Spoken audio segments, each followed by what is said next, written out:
Hi, this is Kirk O'Connor. Welcome back to the second part of our tutorial on the editor for WordPress pages and posts. You can change the colour of your text, you can highlight particular areas, you can add smileys if you want. There's a whole bunch of things that you can do if you in fact want to do. Have a play with that and you will see the sort of things. We'll give you one warning though, and if you're interested in having your website rank in Google, then one of the ideas or the things that you don't do is to put too much text formatting in there. If you change the colour of text all over the place and make a lot of it bold and some not bold and some paragraph headings or whatever, the more of that you do, the more control characters you are adding amongst your text, and that not only causes the code to become messy, very messy, what it also does is makes the Googlebot do far more work that it needs to do. And also, to tell you the honest truth, your users don't appreciate 10 different coloured fonts or font styles in the one document. It comes across mostly as being quite amateur. So a little bit is far better than a lot with that sort of thing.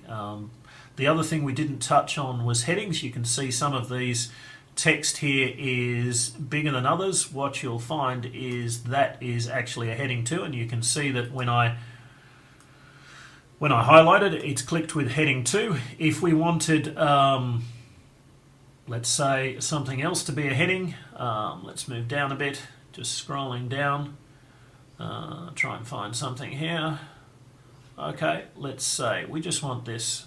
Let's just hit return here, so that goes there. We want this to be a heading 2.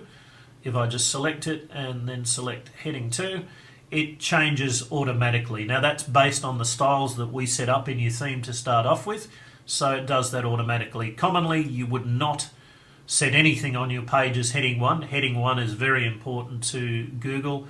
As the main heading on the page, there should only be one on the page, and it should be auto set in WordPress. You shouldn't be setting it. Heading 2 is the next level heading, and going down, and normally those will be set to be less and less bold as we move forward, and they have a higher priority. So if you do have a heading 2 as your main heading on the page, then the next level heading you should use is a heading 3, and then if you have a subheading in a heading 3, then that would be a heading 4. So all pretty standard stuff. Let's just go back and go back again. Okay, so that pretty much covers that area. As we move down, we have some standard SEO settings, and this might change if you're using some different plugins. You might be using all-in-one SEO or Headspace, but these are the Genesis standard SEO settings. The document title, very important that you put in the title of the document there if you're keen on making your SEO work. Description here, which is the meta description, once again a description of what your page is all about. Some keywords and some other stuff down here that you can redirect a page to another URL if you wanted. Also, if you don't want Google to index this particular post or page, you can click that. If you want any links to be no follow on the post or page, you can click that. Moving down, we have some layout options. Now your Genesis theme that we provide you with will have a standard layout. In this particular theme that we have here, the standard layout or the default layout is this one here, which is content with a sidebar. If we wanted this theme to have this particular page or post, to have the sidebar on the left, we could click this. We have some ones here with some alternate sidebars, which if you have those sidebars available, you can have what's called a secondary sidebar, as well as your larger primary sidebar, and a full width. So if we were to click this, the layout of our page or post here would go full width, but we're going to go back to default to leave it as it is. Some of these things you might never really use, perhaps for some more involved type situations that we'll go through in other videos, especially custom fields And remember, we clicked above on the screen settings to see the author. So if we wanted to put an author box on this, if it was a post, we could select our author. And the author is me, of course.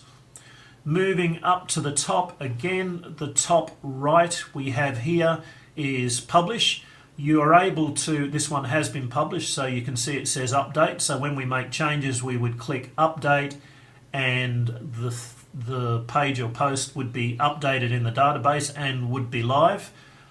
Here we can actually schedule. We could schedule this page or post, which was published on March 23rd, 2011. I could schedule that to tomorrow or the next day or next week, and the page would then appear magically on our site at the date that it was set here. So that's quite useful if you have a series of posts to go live, but you don't want them all to go live on the same day. You can set up, as you write those posts, you can set them up to go live on whatever day you want, and then that will automatically happen. This page is published. If for some reason I wanted to take it back to draft mode, if I just click here, and I could take that back to draft mode, so then it wouldn't be available on the website, and then maybe when a change was made to it or whatever and it was reviewed, then it could be taken back to publish. So that's once again quite useful. Categories. This is a post specific thing, not used for pages. Posts are like articles, if you like. They are filed within categories. They can be in one or more categories, so I could put it in articles as well. However, this is a blog post, so I'm going to leave it in blog. Categories are a way of displaying like information, so we could have a category page that displays all our blog posts or summaries of all our blog posts. Just really a way of applying a taxonomy where certain things are displayed in certain ways to make things easier for our users. And we can add a new category whilst we're here, or we can add that in the category section up here in our menu. Post tags. Tags are a way of making it easy for people to find particular posts via clicking the tags. We won't go into that too much more in this particular video. Sidebar selection. If you're using viewing this and using one of our themes, which is a Genesis theme, you'll find that you have some alternate sidebars that we can add. You might have a particular page where you want to have a sidebar with a form that perhaps you don't want to have on other pages or posts. So you can create that sidebar, and here you can select the sidebar. But once again, we'll go into that on another video about how you deal with sidebars. Same for the secondary sidebar. And the final thing is the featured image. If this page or post is being summarized in another section, like on our home page, and let's just add another window up here, and we will go to our home page. Sorry, bear with me very quickly. Okay, we can see here that we are summarizing. There's our page actually as it is, and you can see there's the summary picture. To set that summary picture, it will either pick up on the first image in our page or post, or if we want to make sure that we can set that that summary picture there, or the featured image as it's called, we can set that through here, and that's set very much in the same way as the featured as an image is set in the standard editor. So that's very quickly how to edit pages and posts. When we are ready, we could just update that, but if we decide, because we've removed our featured image, we don't want to change that, all we have to do is go to another menu and leave this page without making our changes. So that's pages and posts and how to use the editor. This has been Kirk O'Connor. Thank you very much for listening, and check out some of our other video tutorials. Thank you.